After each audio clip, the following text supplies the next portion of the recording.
Welcome to Next Economy Now. I'm Ryan Honeyman, a partner at Lift Economy. Lift is an impact consulting firm whose mission is to create, model, and share a locally self-reliant economy that works for the benefit of all life. The goal of this podcast is to highlight the leaders who are taking a regenerative, bioregional, democratic, transparent, and whole systems approach to using business as a force for good. Our guest today is Marjorie Kelly, Senior Fellow and Executive Vice President at the Democracy Collaborative. The Democracy Collaborative is a nonprofit organization that works towards a new economic system where shared ownership and control creates more equitable and inclusive outcomes, fosters ecological sustainability, and promotes flourishing democratic and community life. In our interview, Marjorie and I spoke about fascinating next economy issues like the election of Donald Trump and its correlation with the economic challenges faced in Appalachia and Rust Belt states like Michigan, Ohio, and Pennsylvania. We also spoke about the Democracy Collaborative's work supporting Native American businesses and what listeners like you can do to support rural economic development without necessarily moving to live in those communities. Finally, we discussed the idea of strengthening the backbone of communities by engaging anchor institutions like universities and hospitals, encouraging local businesses to increase employee ownership, and getting bipartisan support from politicians to support resilient local economic communities. Without further ado, please enjoy my conversation with Marjorie Kelly. Marjorie, welcome to the show. Thanks for having me, Ryan. Let's start at the beginning. Where were you born and raised? I was born in Columbia, Missouri. It's a little college town right in the heart of the Midwest, and that's where I grew up. Great, swing state.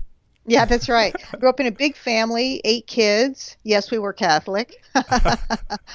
And my father had a small business. My grandfather, before him, had a small business. Most of my uncles did. So I grew up in a business family, and it was very natural to me to start my own business, which I did in my 30s. I started Business Ethics Magazine, did that for about 20 years, and met some fabulous people. I grew up with the whole socially responsible business crowd, Ben and Jerry's, and that crowd. And I became discouraged over time, Ryan, as I saw one by one these companies all be sold to multinationals or go public themselves and see their social mission squeezed out.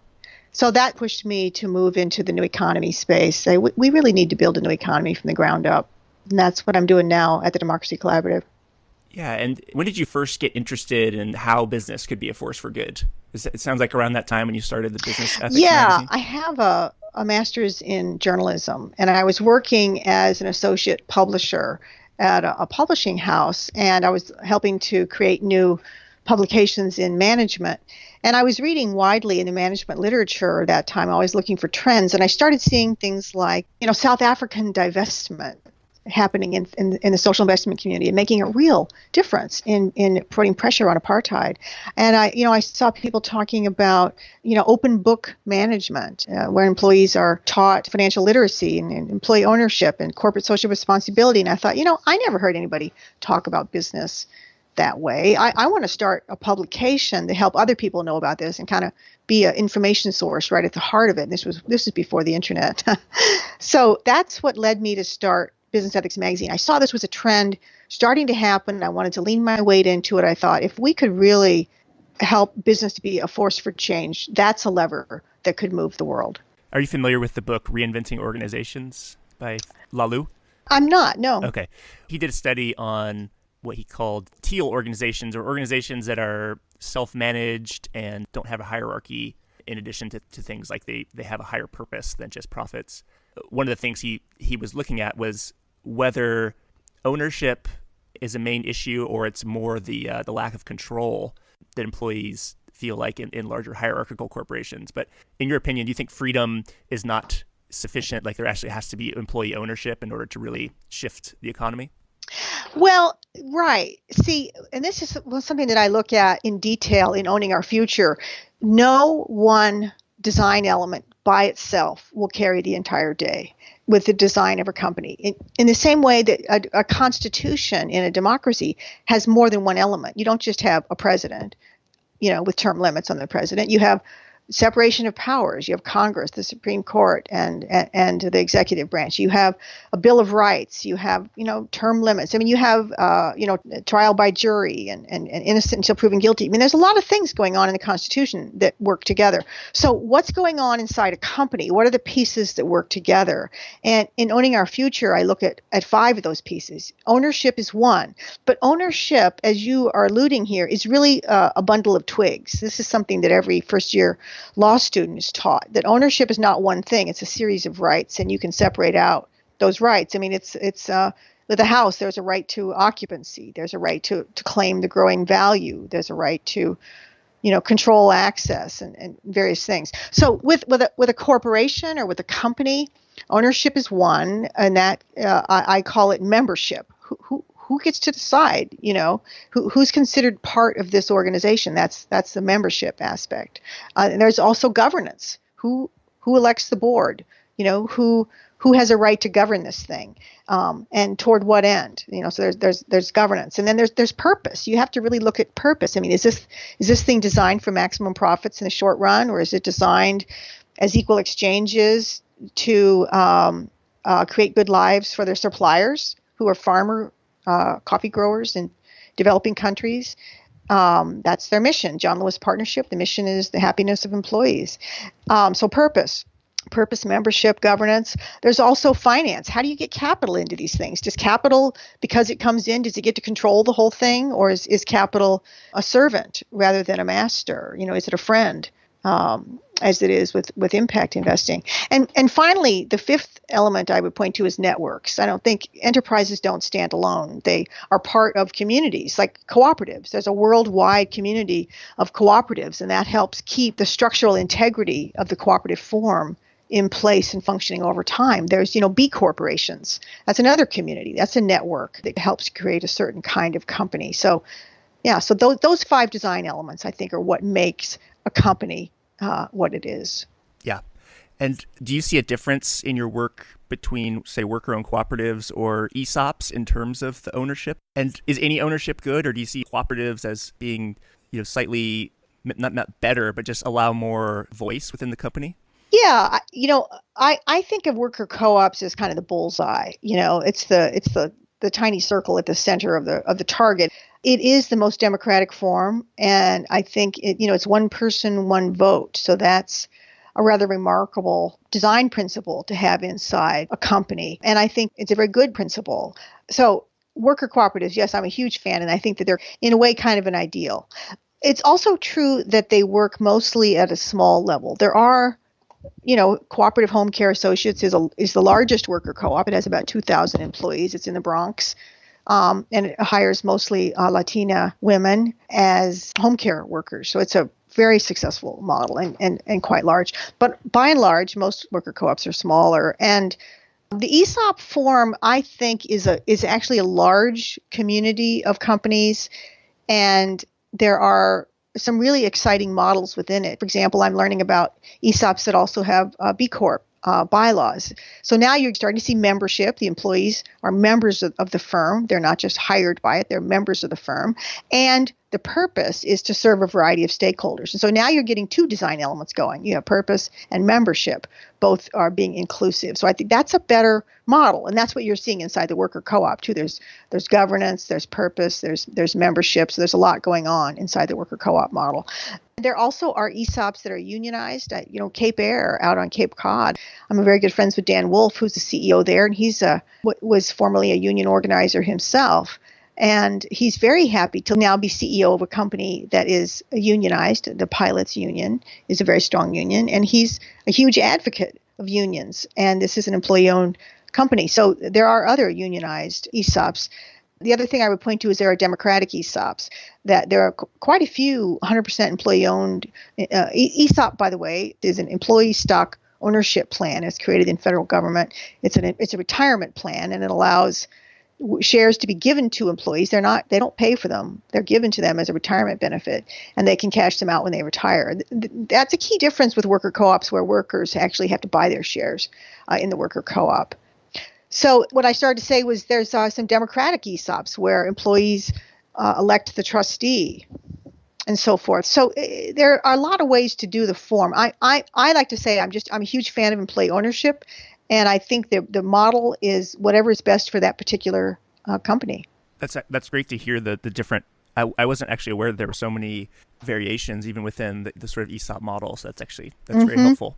One of the things that I think is on everyone's mind and that came up in the recent election is this idea of wealth inequality. And it seems like the election of Trump, at least from my point of view, was heavily correlated with some of the continuing economic challenges in Appalachia and Rust Belt states like Michigan, Ohio, Pennsylvania. And I noticed that you did some work with the Ford Foundation on wealth creation in rural communities. Can you maybe speak a little bit to what you saw both in rural communities and the sort of challenges they face, and then how that potentially, do you see that correlated pretty heavily with the election of Trump? I do. Yeah. I mean, it was rural areas that really turned the vote of the Electoral College. And it was rural areas that was the reason that Hillary Clinton lost, even though she won the popular vote. And so that, I think, was unexpected for a lot of people. Yes, I worked on a project for 5 years. It was called WealthWorks. And you can still look that up on the web. And it was funded by the Ford Foundation. There were a group of consultants and a number of pilot projects on the ground. I worked in the Deep South and Appalachia and made a number of visits there to these sites and helped people. I was helping them with raising capital. It was a lot of what my particular piece of this project was. But I learned a couple things. I mean, first of all, I learned that, it's really hard to get something going in rural areas when there's just almost nothing there. I mean, for example, we're doing some other work in rural areas now at the Democracy Collaborative. We have a learning action lab where we're working with Indian groups, Indian nonprofits that are trying to start social enterprises and employee-owned firms. And we went out, for example, to Pine Ridge Reservation in South Dakota, which is one of the very poorest regions in the country, if not the poorest. About 80% unemployment on Pine Ridge. And you go there, you have to drive, 30 minutes from the nearest city, which is a very small city. And you drive through the Badlands, which are beautiful, but I tell you, there's nothing there except rock formations, beautiful, beautiful rock formations. And then you come to this reservation where there's just almost nothing going on there. I mean, there's one hotel, which we stayed at, and that hotel had one restaurant. And so we ate at that one restaurant the entire time. And there's just, I think you have to drive 20 minutes mostly to get fresh produce. So you can imagine trying to do economic development in that area is really hard. There's not a density of people. There's not a density of businesses to work with. And this is what this is like the worst of what many other rural areas face in a smaller way. And so what we do with Democracy Collaborative, we call community wealth building. It's very similar to the WealthWorks project. I think it's all really the same emerging paradigm. And that is that, first of all, you want to connect with where are the big buyers? Where's the big economic activity in the system? And how do you connect to it? In a city, it's anchor institutions, it's nonprofit hospitals and universities that can localize their hiring and their purchasing and their investing. In rural areas, you need to build a value chain. The big buyers might be out in the nearby city, and so maybe you need a trucking firm to help you get your products from here to there, or maybe you need big contracts to bring that work in. On Pine Ridge, there's very little housing, and so they're doing a regenerative community. They're building housing. It's going to have solar power. It's going to recirculate all their own water. It's going to be very ecological. Then they want to start an employee-owned construction company, an Indian-owned company. So rather than let some white firm take all that work, they want to keep that work local by creating their own employee-owned company. So that's an example. You look for the big, where are the big dollars moving? How can we connect something to that's going to keep the wealth local? And that's a lot what we did also in Appalachia and the Deep South. I think your colleague Sarah put us in touch with Tonkabar for our Force for Good B Corp fund that we started. So we're looking at investing in them. Nice. Yeah. One of the things I've been thinking about a lot with the election of Trump is that there's obviously the Russia issue or the FBI director. And I'm a little worried that progressives, we can get sort of, it seems like those issues are a little bit of a red herring. Like that, like the real wake up call for me was there's a huge problem that I don't think many progressives know about in the sort of white working class or just the Midwest Appalachia region and sort of economic inequality of our communities. So I'm wondering if Right. there's solutions that you found or that you could recommend folks who are maybe not living in one of those areas, or how can they help? How can folks help sort of address these sort of issues that you found without maybe moving to Ohio and living there or something? Is there Sure. other ways to? Sure. Yeah. I think we have to include rural areas in our thinking. And I'll give you one example. Foundations tend not to work in rural areas.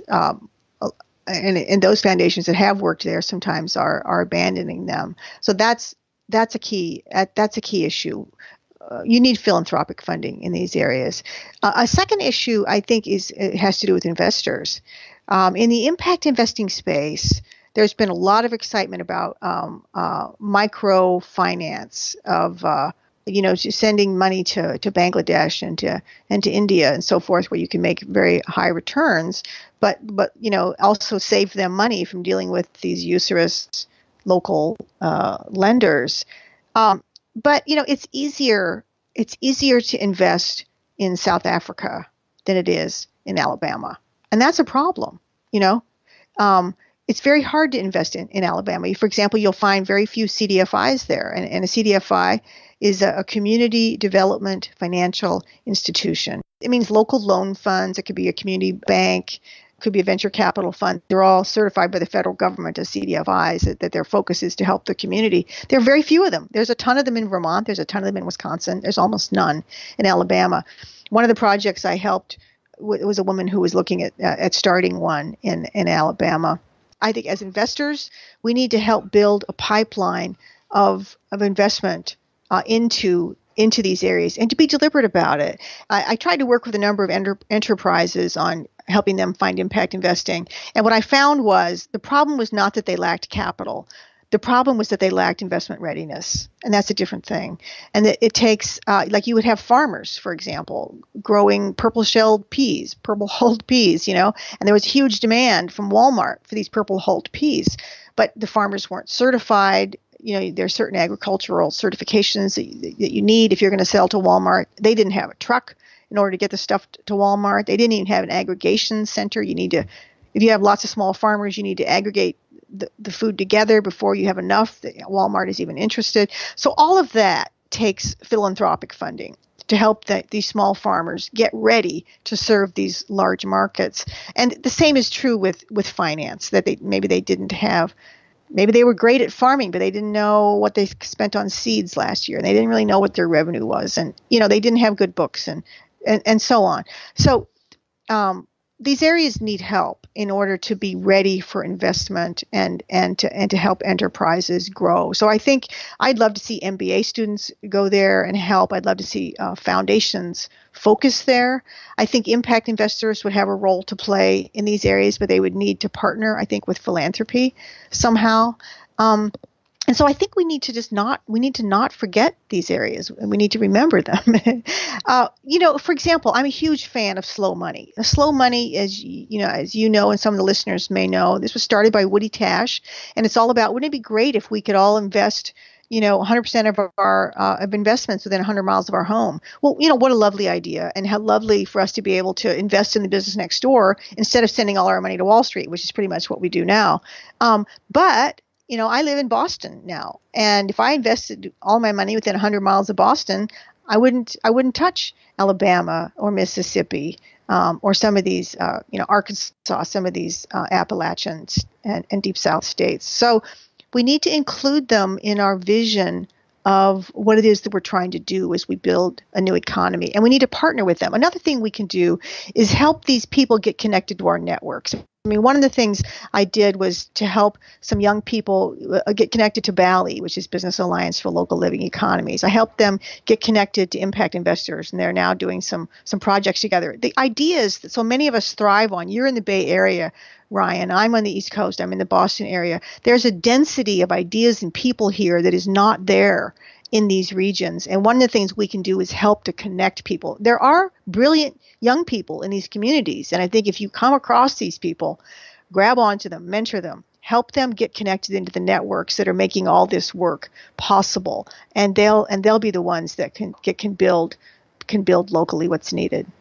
Yeah, you said we need to not forget them, or otherwise they will remind us that they are there by electing people like Trump.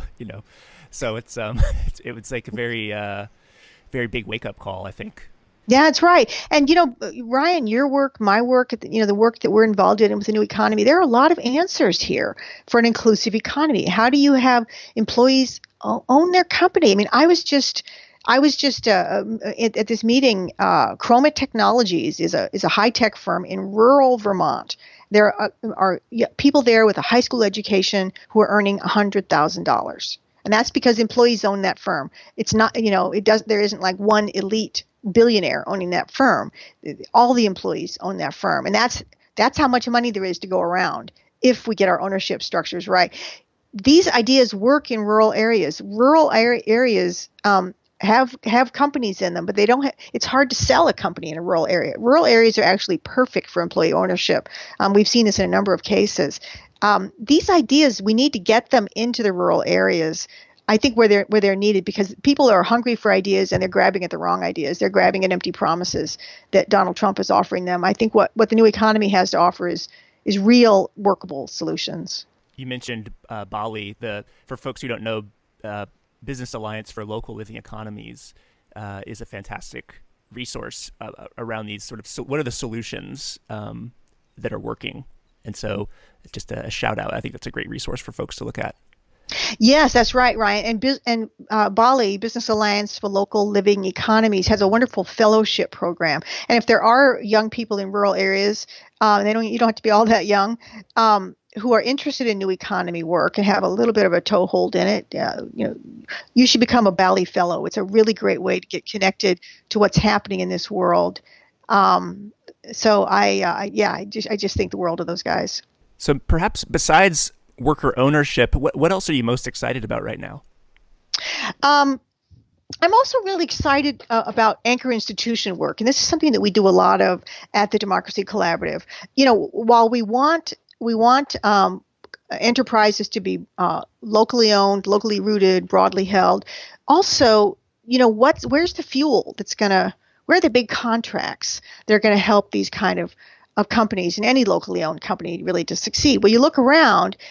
This happened in Cleveland. In Cleveland, it lost half its population in recent decades, and a lot of broken down, high unemployment neighborhoods, lots of people of color who can't find opportunity, and yet right in the middle of the city, right in the middle of these broken down neighborhoods, are these huge anchor institutions: Case Western Reserve University, University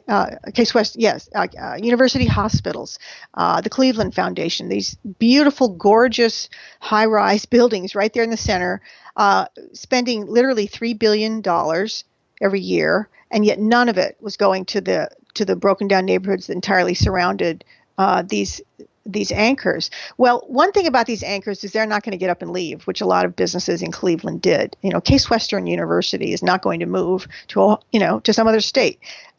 So if you can get these anchors to begin localizing their purchasing and their hiring and their investing, that's a real tool for getting economic development going. And that was the insight behind the Evergreen cooperatives that we helped to design and launch in Cleveland. There's 3 worker-owned firms there their launch was supported in part by anchor contracts. For example, there is Evergreen Energy Solutions is an employee-owned company that it got its start installing large solar arrays on top of universities and hospitals.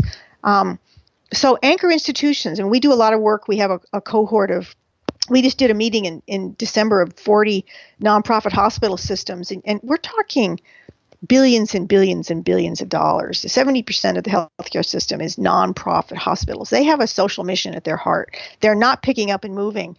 And they're interested increasingly in localizing their purchasing and their hiring. And virtually every community has these kind of anchor institutions. How can we use them to begin localizing their procurement dollars and their hiring decisions? That's one of the things that we do a lot of work with. And on our website, you'll find we have toolkits for these institutions to help them figure out how to do these. How do they change their practices to localize these kind of decisions?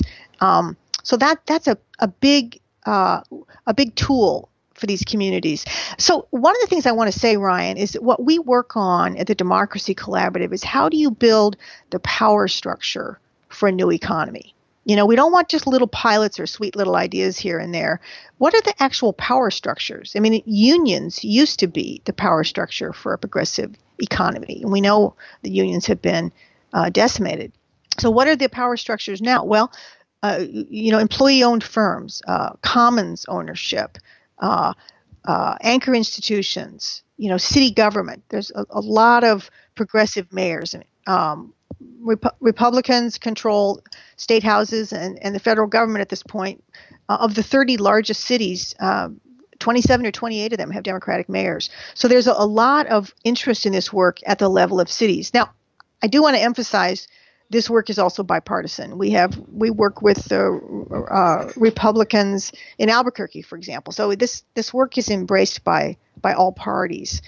But at the city level, there's a lot that can happen in rural areas as well. I love the idea of strengthening the power structures that can be the backbone of the community. And especially, I love the comment about Case Western is not going to leave Ohio, based on lower taxes in Indiana or something.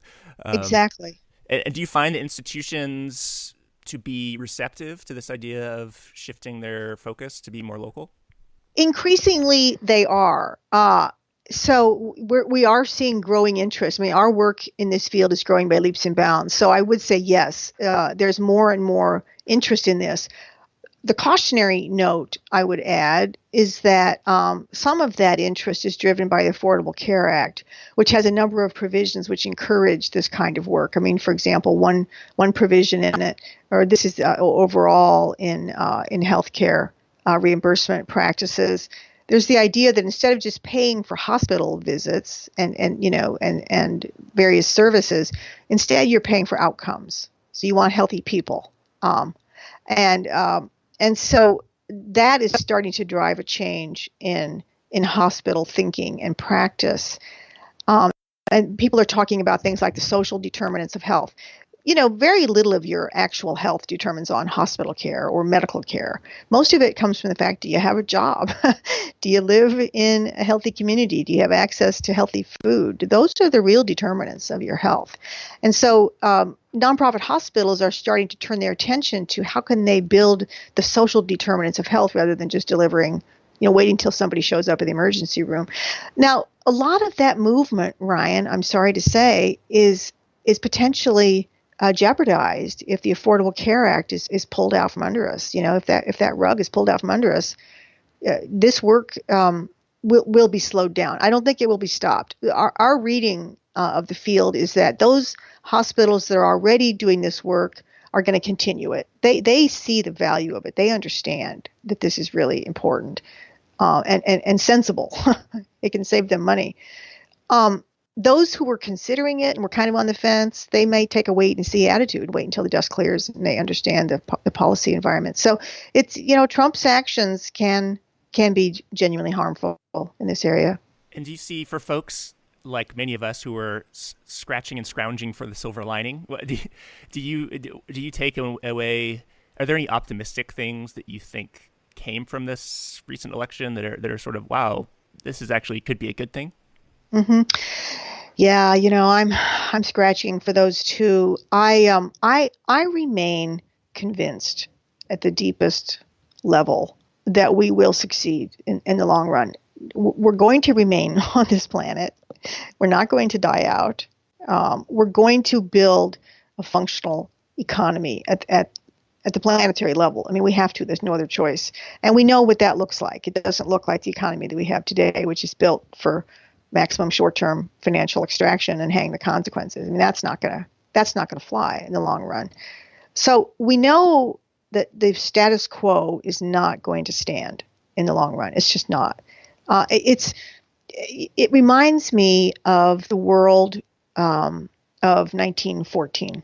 In 1914, or maybe 1910, if you push it back a few years, the world was dominated by monarchy and by aristocracy, and it had been since the very dawn of time in virtually every country in China and Turkey, and not just Western powers, but this was a universal form of government, and it collapsed in about 10 years' time with the fall of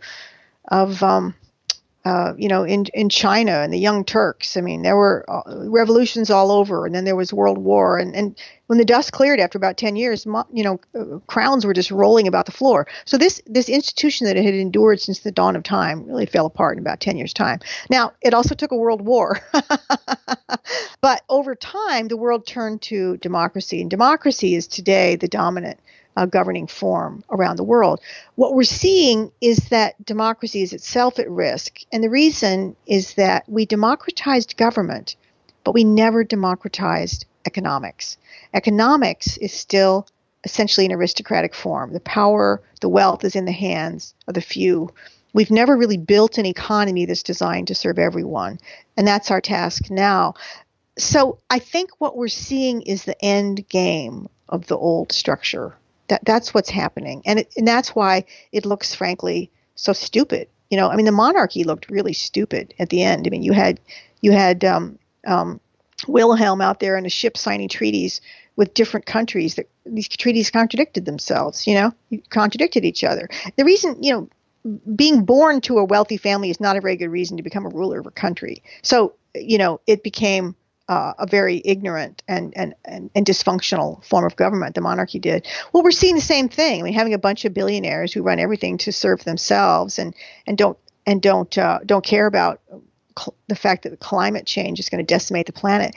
That's not a very intelligent way to organize an economy or government. So it's not going to stand for the long run, but it could get very messy in the short run. And I am convinced that we will make the turn toward what we need. It's just a question of how much damage will there be in the meanwhile. Yeah. And, I think the focus on economics is really the core. As sort of like a personal question I've been struggling with is, I've had socially responsible mutual funds for my retirement plan for many years. Mm-hmm. And then I was sort of looking, I just shifted them around again. And a lot of the socially responsible investments are in things like Samsung or Apple or Google, which is sure. It's like better than ExxonMobil. But mm-hmm. investing in Apple or Google is based on a consumer society, even though it's socially. So maybe a question that you might not know the answer to is, what about folks who are invested in the stock market because that's the only thing you put your money in the stock market? That's like what you're mm-hmm, supposed to do. Mm-hmm. And now there's sort of new investment opportunities locally, or do you see any sort of shift for folks who are interested in maybe even moving their money out of socially responsible investing on Wall Street and into more local companies? Is that sort of emergent yet? Anything that you've seen? It's starting to emerge, and we need to do it. And we need to, because you're right. I mean, just moving your money around from one publicly traded company to another is not going to change the world. There are better companies and worse companies, and we should be invested in the better companies. And I do the same. My retirement funds are invested in these mutual funds and these companies. There's no way around it at this point. You don't need to flagellate yourself about that. But I think that we do need to always look for the alternatives, and that means supporting the creation of the alternatives. So it might mean talking to your investment advisor or your mutual fund people or wherever and say, I want some opportunities to invest locally. I really keep pushing that. And where possible, move your money yourself. I mean, you can invest in CDFIs. Community Development Financial Institutions. And there are local loan funds. For example, there is a Boston Community Capital right here in Boston is a great local loan fund. It's very sophisticated, has done some really great work. There's New England Cooperative Development Fund, another great fund. The Bay Area has funds. So seek these out, and you can move your fixed income investing. It's like a certificate of deposit. It doesn't have the federal backing, but it tends to be actually very low risk because they have loan loss reserves. They have very sophisticated lenders. They know how to manage lending so that investors do not lose. I mean, I talk to, as far as I can tell, CDFIs, they just do not see investor losses.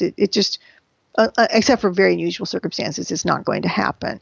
And sometimes you can get 1, 2, 3, even 4% returns in these kinds of fixed income funds. So I really recommend people do that. It isn't all that easy. It's not like clicking on the mouse and moving your money around. It's a little bit harder, but it's worth it. And there also are starting to be investment opportunities on the web. Now, many of them are only open to qualified investors, which are mostly high net worth people. But that is starting to change. So keep an eye on that. And, there are occasionally opportunities that come along to invest directly in companies in your region. And I encourage people to look at that too. You have to understand the risk, but this stuff is not easy. I mean, everything is built for it all to go to Wall Street. And so you have to look for these other opportunities and often help build them. But yeah, that's where our work has to go. We have to begin investing in locally and in responsible companies and opportunities. Who do you look to for inspiration, whether it's organizations or books or thought leaders? Is there anyone that you're really looking at who's like you really think is leading this sort of creation of the new economy? Well, there's tons of people who I respect and love in this space. But, I think, Ryan, the nature of new economy work is that there are a million hands of leadership. I think that's the nature of this work. There isn't a Martin Luther King of this work. It's too complex. It's too complex isn't the word that I want. It's too dispersed and immediate. It's like building houses. You can't have one person building all the houses. We're all doing the building with our hands. And so I think that's the nature of the work. I mean, I do have to say I have huge admiration for the two co-founders of the Democracy Collaborative, Gar Alperovitz and Ted Howard. They've been working away at this for decades, and our work is starting to get attention, and we've been growing by leaps and bounds, more than quadrupled our revenue in the last 5 years. So there's a lot of demand for our work, but that's because Gar and Ted labored long and hard with almost no support for many years. So I really hope people will look at Gar Alperovitz's work, and Ted Howard. His work is on the ground. It's in real communities, and that's the work of the Democracy Collaborative. So those are a couple of my heroes. And what do you need right now? Are there things that our listeners can help support you with in your work? Well, sure. We're always looking for collaborators when we're working in various communities. We're starting to do some work in Chicago. We're doing work in Albuquerque. We're always looking for supporters who want to join us as funders, and we try to point to investment opportunities so people can read our books and our reports. We have a new report out called "Financing the Inclusive Economy," which came out in the last few months. It looks at investing opportunities. We encourage people to look at those things and take up the word of community wealth building and take up a project in your own community. This is where the work is happening. Study our research and find out what other communities have done and look for models that will work in your community. That's what we'd love to see people do. And what are the websites, just so folks can learn more about some of the work you're up to? Yeah, take a look at democracycollaborative.org. That's the work of our organization. And we have a second website, which is community-wealth.org, which has a lot of just news of what's happening all around the country. Phenomenal. Well, thank you so much, Marjorie. This has been incredibly insightful and really helped me actually understand more about some of the positive side of what's going on in the world. So I really appreciate you being on the show. Yeah, thanks, Ryan. It was fun. Next Economy Now is a production of Lift Economy. To listen to all of our past episodes, visit www.lifteconomy.com. You can also subscribe to this podcast in iTunes, Overcast, Stitcher, or wherever you get your podcast. Once again, thanks for listening.